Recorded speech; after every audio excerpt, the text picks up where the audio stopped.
I feel incredibly honoured also to be representing the International Red Cross. They care about only one thing, and that is humanity. This journey is about bridging the gap between Australia and Vietnam. It's about celebrating the connection between the two countries and the 40th anniversary between both Australia and Vietnam and the friendship agreement that we have in place.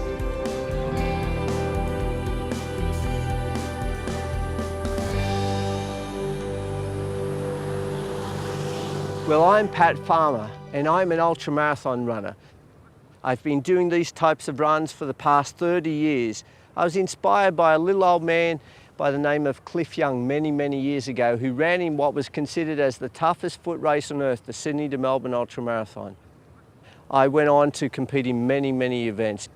I've raced across America from California to New York, but just recently I've run the length of Vietnam, from the Chinese border all the way down to a little village called Nam Can, right down the very southernmost point.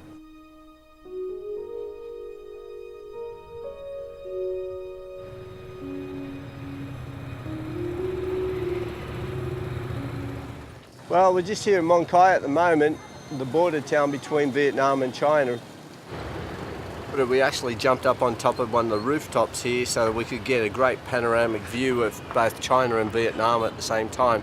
It's more or less the calm before the storm. Everything's nice and quiet here at the moment, but we're about to take off on this journey first thing tomorrow morning, so we're just preparing for everything at this point in time and looking at the arduous task ahead.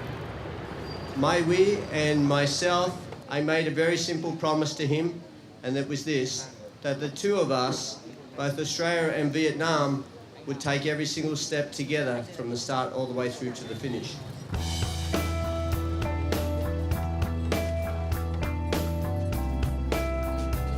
The start of the Vietnam run up in Mong Kai, you know, you have butterflies going off in your stomach, you're not sure of what is about to happen, and every single event is all about the unknown. It's all about just wondering if you've done the training, if you have it locked within you to be able to make this thing happen.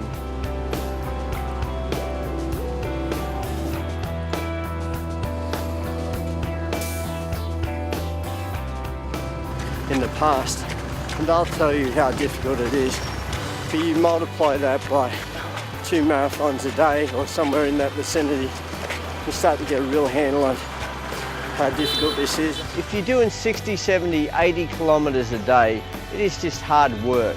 And then if you stack on top of that the fact that it's incredibly humid over here. I'm getting desperate with this lip of mine. It's really hurting a lot. I've tried sunscreens and all sorts of things, but you know, you just, in this humidity, you just sweat everything off or out. Look at this.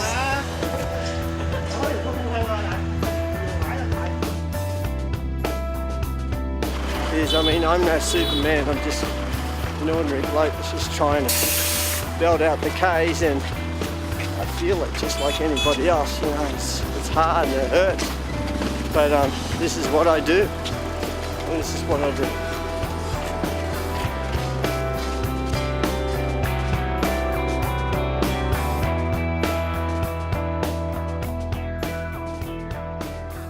It's not easy to keep the motivation all the time, day after day, week after week, year after year, to be able to go on from even one decade to the next decade with still the enthusiasm for what you do.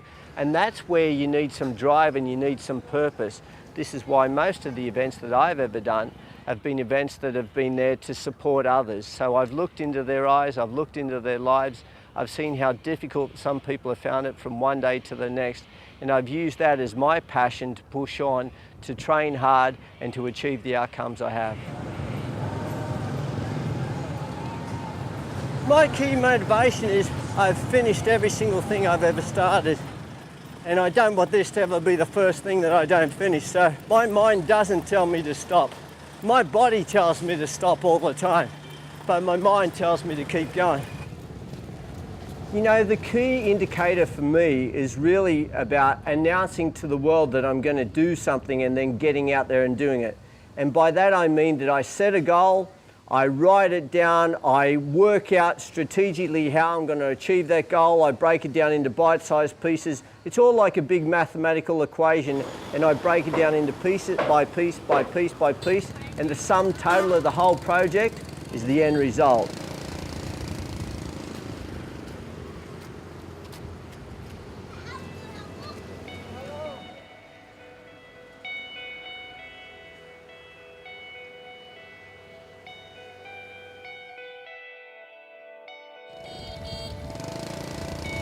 Charitable causes are the main purpose that I run. They give me a purpose to push on when I feel absolutely down and wiped out. I reflect on the reason why I'm doing this run, the people and the environment and the things that are in need of me completing the journey, raising funds for that cause and raising awareness around that cause.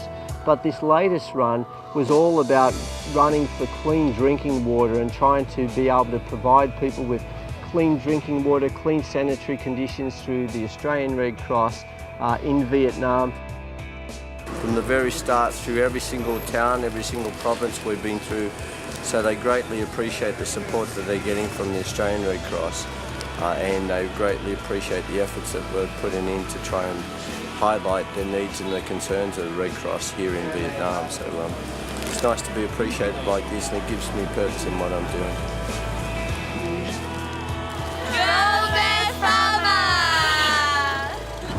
My throat's incredibly dry. Seems like since we started this run we've had nothing but coal dust and smog and pollution. And yeah, it's such a beautiful place as well. Such incredible, beautiful people. And if we could just get that sort of thing cleared up around here, man, this would be paradise. I feel absolutely passionate about making a difference to other people's lives because I understand what they must be going through.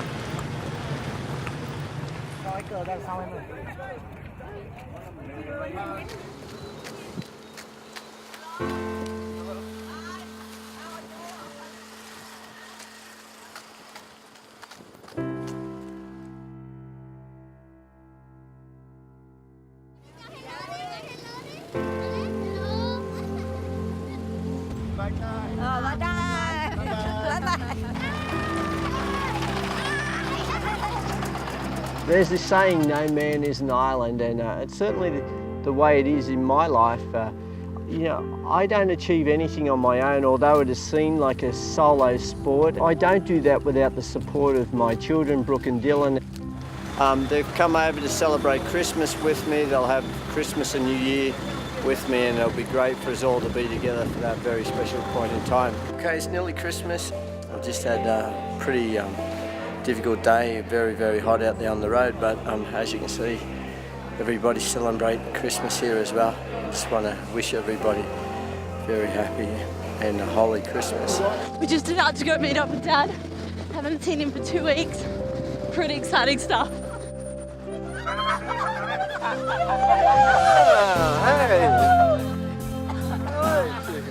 Brooke and Dylan will be out there with me on the road, and they'll run a bit with me from time to time. They'll spur me on and give me strength.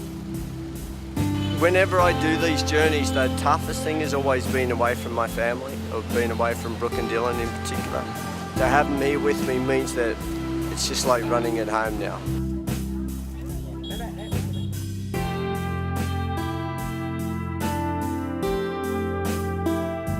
That all of us need that support network around us. All of us need somebody that believes in us, that supports us.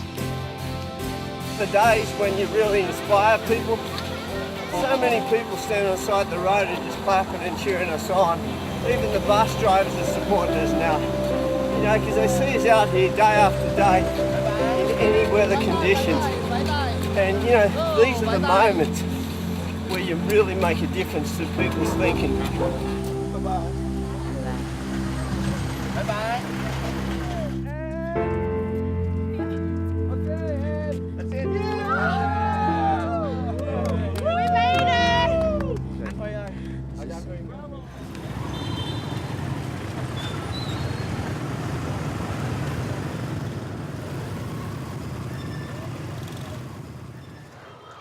Firstly, I would like to say how very honoured I am to be here today, to be running in such a beautiful city. There is this saying that I love, and it is that you're only as good as your last run. And it's so much the case with this last Vietnam run. So many people expected big things of me. But of course, I still had almost 3,000 kilometres to cover. I still had to cover close to 2 marathons a day, every single day, and there was to be no days off. I had to deal with weather conditions, I had to deal with mishaps along the way, and there were so many things playing on my mind. So this is why you can never afford to take any event easy, and why it's so important to treat every event like it is the most important thing in the world, and just take it just one day at a time, one step at a time, and make sure every single step counts. And I try and eat as healthy as I possibly can all of the time. So I've made health and fitness part of my lifestyle. Look, I have to say, there's a big, big difference with nutrition. And there's a big difference between empty calories and good energy. And I'm fortunate that here in Asia, particularly in Vietnam, I'm able to get my hands on a great carbohydrate diet. So plenty of rices, as they refer to it as pho, but of course it's noodles. Able to get my hands on the French influences, which is breads. Things like bananas, things like fresh fruits, and plenty of them. Yeah, we're just heading into the next province, the province of Ding Yang. This is the start of the river systems all the way down to the south. And so we're saying goodbye to the police. The police have been wonderful in securing our safety on the road, very busy roads out of Ho Chi Minh and through to here so far. So we're about to cross over and get new police escorts. Thank you very much, sir.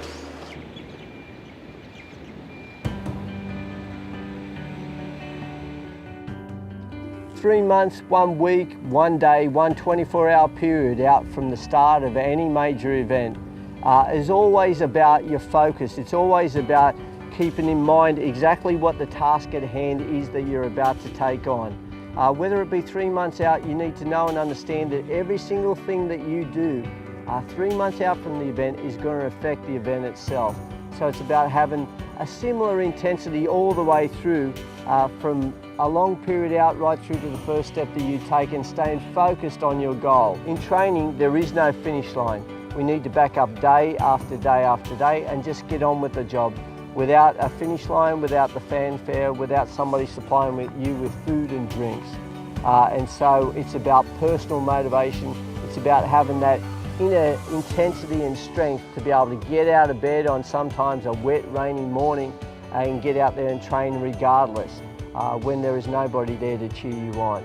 It's then that you build up the mental capacity to be able to do what you need to do come race day.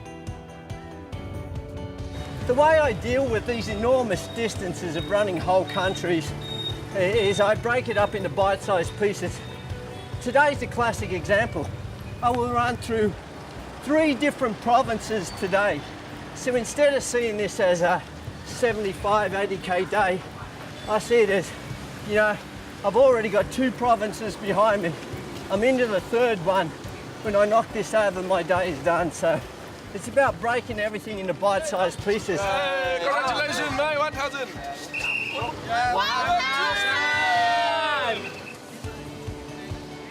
But at the end of the day, all of my training is the sum total of everything I've ever done. I run every single day of my life. I run every single morning.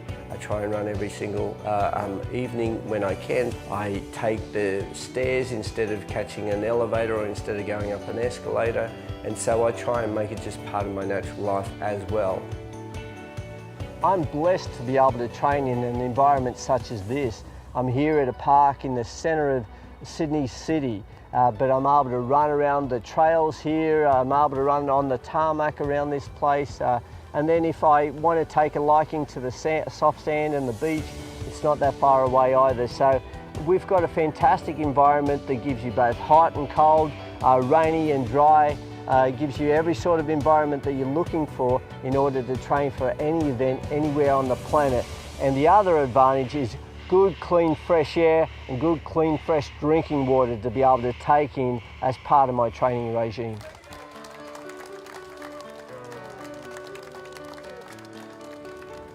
You know, there's this saying that I hear about people being fearful, this fear factor, actually being scared of failure. In a lot of cases, we're actually scared of success, because when we're successful at something, our whole life changes, our environment changes, it takes on a new perspective, and then people expect so much more of us. I always think about the finish line, I always think about the end of the event. I plan the finish line, I imagine success, I imagine crossing the finish line with huge crowds there to clap and cheer me on. It's not always like that, of course, but it's important to visualise what the finish will look like and make sure that you stay firmly focused on where you're headed. On this one.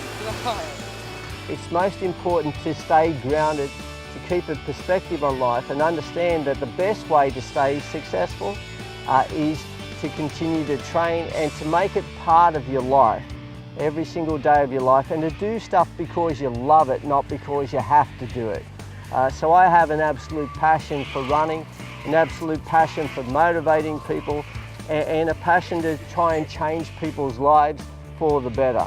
That's what moves me, that's what enables me to get out of bed each morning and to get out there and to do the things that I do, and that's why I love it.